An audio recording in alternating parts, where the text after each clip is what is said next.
নমস্কার। আজ পয়লা Boishakh 15ই April 2026 GMm ডিস্ট্রিবিউটার্সের তরফ থেকে আমরা এসেছি। এটা কাইতি না বামুনডাঙ্গা, রায়না তো না, কোন থানা? রায়না, তো পূর্ব বর্ধমান। তো সাথে আমাদের কৃষক বন্ধু আছেন, সুভাষবাবু আছেন, সুব্রতবাবু আছেন। তো ওনাদেরই বন্ধু, 2-3 বন্ধু একসাথে জুড়েছেন। তো উনি প্রথমে বর্ষাতে চাষ করেছিলেন, তারপর বড়ো করেছেন। এই এলাকার যা দেখছি ওনারই পাশাপাশি যে সমস্ত জমি প্রায় সব ডগ জ্বলে লাল হয়ে গেছে। এই রোগটা এবছর সর্বত্রই দেখা গেছে।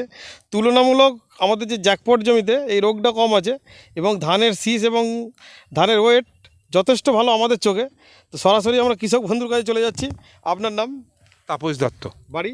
ব্রাহ্মণডাঙ্গা। বামনডাঙ্গা। আপনি দুবার জ্যাকপট দিয়ে চাষ করলেন বন্ধুদের কথা শুনে। হ্যাঁ, দিয়ে কি মনে হচ্ছে? না ভালো। মাটি কেমন নরম ছিল? মাটি খুব নরম। আচ্ছা, কাঠি কেমন শক্ত আছে? একবার নামিয়ে দেখুন তো হাতে করে, কাঠিটা নামিয়ে দেখুন হাতে করে। কাঠি কেমন শক্ত আছে? হ্যাঁ, শক্ত আছে। শক্ত আছে? হ্যাঁ। এইটা পাশের জমি, এ তো খুবই কমা চাষি দেখে মনে হচ্ছে। এ তো কাঠি হয়নি দেখতে পাচ্ছি। হ্যাঁ।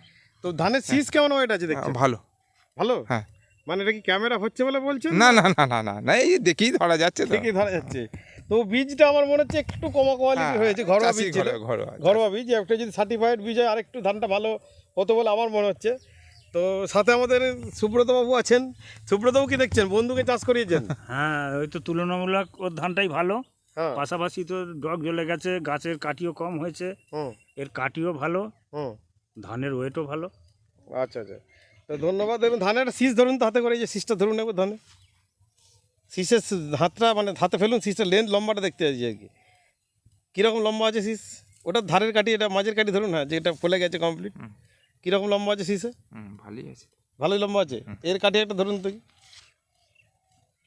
এই শীষের গান্ধীটাই ওই লেভেলে নেই, আছে ফেরকাপাড়া। আর আমারটা ঘন চাপাট গান্ধী আছে। ঠিক। তো ধন্যবাদ। আমরা দেখি আর কার দু একজন যদি কৃষক বন্ধুকে ডাকা যায়, তাদেরও আমরা একবার মতামত নিয়ে নেবো, যারা আমাদের শুধু এগ্রিভিটা দিয়ে চাষ করেছে, তাই তো, বলটা দিয়ে।